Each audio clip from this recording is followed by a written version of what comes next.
उत्तर प्रदेश के प्रयागराज के महाकुंभ में आईआईटी वाले बाबा काफी वायरल हो रहे हैं। इन्होंने आईआईटी का करियर छोड़ने के बाद अध्यात्म की राह पर चढ़ने का विकल्प चुना है। आईआईटी वाले बाबा का असली नाम अभय सिंह है। वे खुद को जूना अखाड़ा से जुड़ा बताते हैं और 16 मणि आश्रम में रहते हैं। जूना अखाड़े में उनसे मिलने के लिए बहुत लोग पहुँच रहे हैं। अभय सिंह के माता पिता भी उनसे मिलने के लिए यहाँ पहुँचे थे, लेकिन उससे पहले वो वहाँ से निकल चुके थे। अभय सिंह का जन्म हरियाणा के झज्जर जिले में हुआ है। उन्होंने अपनी शुरुआती पढ़ाई झज्जर से ही की और बाद में आईआईटी बॉम्बे से एरोस्पेस इंजीनियरिंग में बीटेक भी किया। पढ़ाई पूरी करने के बाद वे कनाडा जाकर जॉब करने लगे, लेकिन कोरोना महामारी के बाद भारत लौट आए। महाकुंभ के दौरान जब उनका इंटरव्यू वायरल हुआ, तब उनके घर वालों को पता चला कि वह प्रयागराज में हैं और अध्यात्म की राह पर निकल पड़े हैं। बेटे के बारे में सुनने के बाद पिता चाहते हैं कि बेटा घर लौट आए। सुनिए पिता ने हमारे संवाददाता प्रेरित को क्या कहा। प्रयागराज में भव्य महाकुंभ का आयोजन चल रहा है और उस महाकुंभ में एक आईआईटी बाबा के तौर पे एक बाबा जो है बाबा अभय, वो बहुत ही चर्चित बने हुए हैं। इस वक्त मैं झज्जर में हूँ और हमारे साथ उनके पिता मौजूद हैं, करण सिंह ग्रेवाल। उनसे हम बात करेंगे।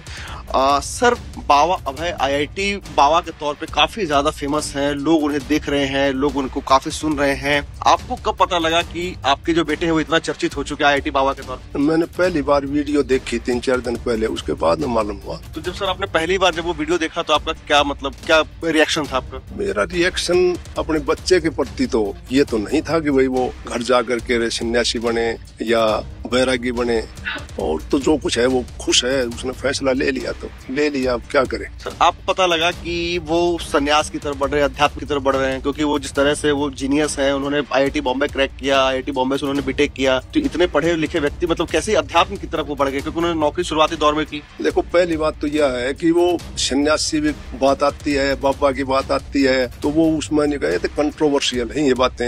मैंने तो वैराग्य धारण कर रखा है, जो वैराग्य जिसने धारण कर रखा है वो साधु तो बन सकता है, पर साधु वैराग्य नहीं बन सकता। तो उसका वीडियो भी आया हुआ है, उसने वीडियो के अंदर कई बार कह भी कर रखा है कि मैंने तो वैराग्य धारण कर रखा है। और इस सैचुरेटेड पॉइंट के बाद में यदि कोई इस तरह का मामला जुड़ता है तो मैं आगे भी मतलब यह है कि कोई न कोई और सत्य की खोज के लिए और कोई तलाश भी करूंगा। आखिरी बार सर कब बात हुई आपकी उनसे? मेरी 6 महीने पहले बातचीत हुई थी व्हाट्सएप के ऊपर, उसके बाद में कोई बात नहीं हुई। उसके बाद कोई संपर्क नहीं हुआ है, क्योंकि टेलीफोन तो वो बहुत कम अटेंड करता था। तो अगर सर वो इस वक्त सुन रहे होंगे, आपको वो देख रहे होंगे हमारे टाइम्स नाउ भारत के माध्यम से, तो आप उनसे क्या कहना चाहेंगे? मैं तो यही कहना चाहूंगा कि अब जहाँ भी वो अपना खुश रहे, जहाँ भी है। लेकिन सर, एक पिता के तौर पे, आप पेशे से वकील भी हैं, लेकिन सर एक पिता के तौर पे जब बात पिता की आती है, पिता के कर्तव्य और जिम्मेदारी की आती है, तो कहीं ना कहीं जो है वो बच्चा जो होता है वो जान से भी प्यारा होता है। वो तो कोई भी अमूमन वैसे पिता जो है वो नहीं चाहता कि उसका पिता जो है संन्यास या वैराग्य में जाए और गृहस्थ जीवन को छोड़ दे। तो इसको लेकर के आपको क्या लगता है, क्योंकि आप धीरे धीरे आपकी उम्र होती जा रही है, घर पे माँ भी है,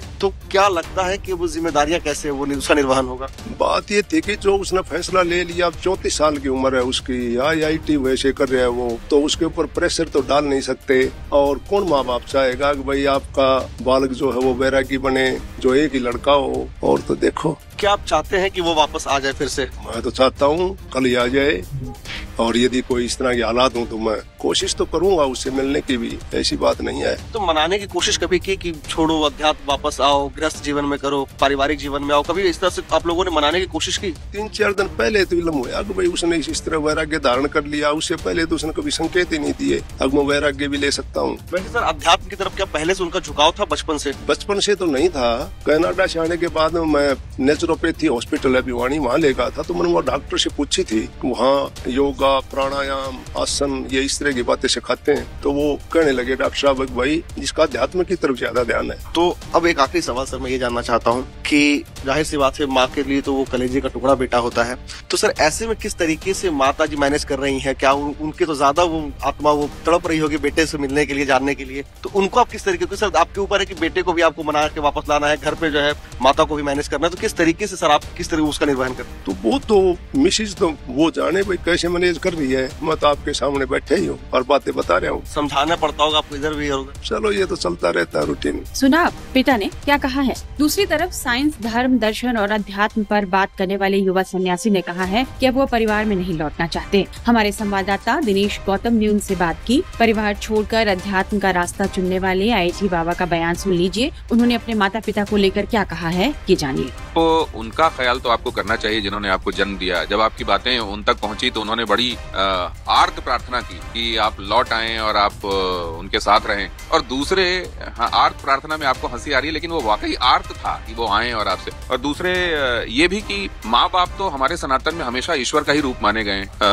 सबसे पहले प्रातः काल उठ के उन्हीं के पैर छूने का विधान बताया गया है शास्त्रों में, और आप कह रहे हैं कि वही आपके साथ, आप उस तरीके से उनको परसीव ही नहीं कर। नहीं, वो तब तक है ना, वो गृहस्थ के अंदर ही है। वो गृहस्थ के बाद यदि तुम सत्य को देखोगे तो उसके हिसाब से तो तुम्हारे लिए अपने माँ बाप ज्यादा होने ही नहीं चाहिए दूसरे के माँ बाप के हिसाब से। तुम अपने पड़ोसी को भी बराबर मानोगे और अपने घर वाले इंसान को भी बराबर मानोगे। सत्य तो वही होगा, तभी तो तुम्हारी डिटैचमेंट और वो सब कम होगी कि हाँ, मेरे लिए ये ज्यादा इंपॉर्टेंट है, ये कम इंपॉर्टेंट है। जो आप अभी थोड़ी देर पहले डिस्कस कर रहे थे, सारे के सारे इश्यू तो वही से अटकते ना कि जो चीज मेरी है वो सिर्फ मेरी होने की वजह से उस चीज की इंपॉर्टेंस हो गई है कि वो मेरी मम्मी पापा। अरे तो उनको इक्वल ही मानते हुए, बाकियों से इक्वल मानते हुए, कोई आपसे मिलना चाहता है जिसने आपको जन्म दिया तो आप जाएंगे मिलने? मतलब वो इक्वल मानते हुए तो वो मिलते ही नहीं है ना। मतलब वो तो ऊपर मान के मिलना पसंद करते हैं हमेशा कि आप, जैसे आपने स्टार्टिंग में बोला, जिन्होंने आपको जन्म दिया है। नहीं, मैंने भी उनको बनाया ना। लोग इस चीज को नहीं समझते कभी कि डुअल रिलेशनशिप में हमेशा एक रिलेशनशिप दूसरे रिलेशनशिप को पूर्ण करती है। माँ बाप जब तक हो ही नहीं सकते, माँ बाप जब तक पुत्र और पुत्री ना हो। तो क्या पुत्र पुत्री ने माँ बाप को माँ बाप बनाया है कि माँ बाप ने पुत्र पुत्री को बनाया है? एक दूसरे को बनाया है। लेकिन जिन शंकर जी की आप पूजा शिव की करते हैं, उनकी परिक्रमा तो गणेश जी ने की थी ना, जिसके बाद वो प्रथम पूज्य हुए।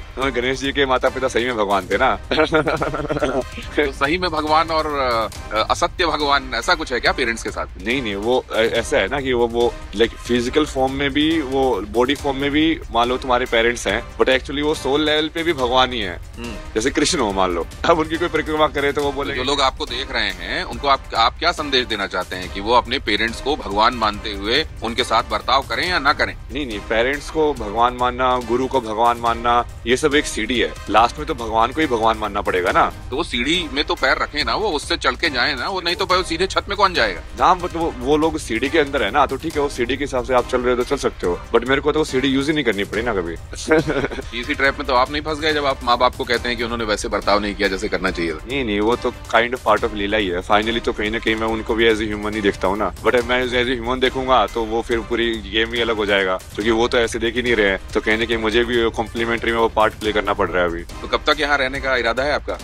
रहेंगे, पूरा कुंभ रहेंगे। धन्यवाद आपका। और अब स्वास्थ्य भी मुझे लग रहा है कि थोड़ा डाउन है और टायर्ड तो लग ही रहे हैं। बहुत धन्यवाद हमसे बातचीत करने के लिए। हर हर महादेव। एक बार फिर हम आपको बेटे के लिए पिता की यह अपील सुनाते हैं। 34 साल की उम्र है उसकी, IIT वैसे कर रहा है वो, तो उसके ऊपर प्रेशर तो डाल नहीं सकते। और कौन माँ बाप चाहेगा कि भाई आपका बालक जो है वो वैरागी बने, जो एक ही लड़का हो। और तो देखो, क्या आप चाहते हैं कि वो वापस आ जाए फिर से? मैं तो चाहता हूँ कल ही आ जाए, और यदि कोई इस तरह के हालात हो तो मैं कोशिश तो करूंगा उससे मिलने की भी, ऐसी बात नहीं है। तो मनाने की कोशिश कभी की कि छोड़ो अध्यात्म, वापस आओ, गृहस्थ जीवन में करो, पारिवारिक जीवन में आओ, कभी इस तरह से आप लोगों ने मनाने की कोशिश की? 3-4 दिन पहले तो इल्म हुआ कि भाई उसने इस तरह वैराग्य धारण कर लिया, उससे पहले तो उसने कभी संकेत ही नहीं दिए। अब मैं वैराग्य भी ले सकता हूँ।